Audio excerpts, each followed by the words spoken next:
वहीं रुको। सुबह से कहाँ गए थे और फोन क्यों स्विच ऑफ आ रहा तुम्हारा? बैटरी डाउन थी इसलिए। सुबह सुबह 6 बजे ये कह के निकले थे कि क्लोजिंग चल रही है, ऑफिस जल्दी जाना है। मैं ऑफिस ही गया था। झूठ मत बोलो। अरे मैं झूठ नहीं बोल रहा, सुबह निकला तो मैं ऑफिस के लिए ही था। 3 बार फोन कर चुकी हूँ मैं ऑफिस में। सच सच बताओ कहाँ गए थे? और ये बैग किसका है?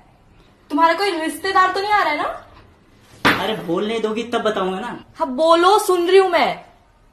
कल रात माँ और भाभी का झगड़ा हो गया। भाभी ने कह दिया कि अगर इस घर में रहना है तो मेरे हिसाब से रहना होगा। भैया ने भी भाभी को कुछ नहीं बोला। सुबह माँ ने मुझे फोन किया। यह सब सुनकर मुझसे रहा नहीं गया और माँ को लेने गांव चला गया। क्या? तुम माँ को यहाँ ले आए? अरे छोटे भाई के पास छोड़ देते। इस हालात में इन्हें छोटे भाई के पास छोड़ना मुझे ठीक नहीं लगा, इसलिए अपने साथी वाला है। और ये चली भी आई? ये भी नहीं सोचा कि हमारा किराए का मकान है और शहर में रहने का खर्च पता है ना? अरे गांव में बड़े भाई का खुद का मकान है, खेती बाड़ी भी करते हैं। और क्या हो गया अगर भाभी ने कुछ कह दिया तो? जहाँ 4 बर्तन है आवाज तो होगी ही ना। यार एक आदमी का कितना खर्चा बढ़ जाएगा। माँ हमारे साथ ही रहेंगे, लेकिन बस कुछ दिन। हम बाद में बात करते हैं। हाँ, इस घर में मुझे बोलने का हक तो है ही नहीं। अब बस भूख लगी है, खाना लगाओ। खाना नहीं बनाया मैंने, वो सुबह के चावल रखे थे मैंने खा लिए। तुम देख लो तुम्हें अपना और माँ का क्या करना है। मैं सोने जा रही हूँ।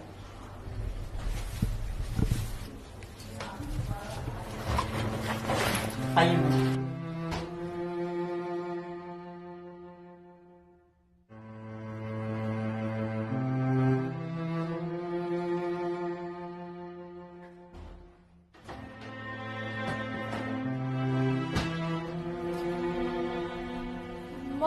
तुम हेमंत, तुम मेरी माँ को लेने गए थे?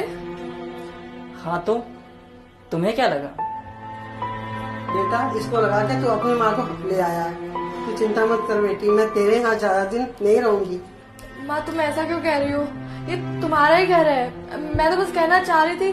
तू कहना क्या चाह रही थी मैंने सब सुन लिया है। इसमें तेरी कोई गलती नहीं है, हमारी है। हम हमेशा लड़कों को दोष देते हैं और कहते हैं कि शादी के बाद बेटे पराये हो जाते हैं और बेटियां अपनी रहती हैं, लेकिन ये भूल जाते हैं कि बेटों को पराया करने वाली भी एक बेटी होती है।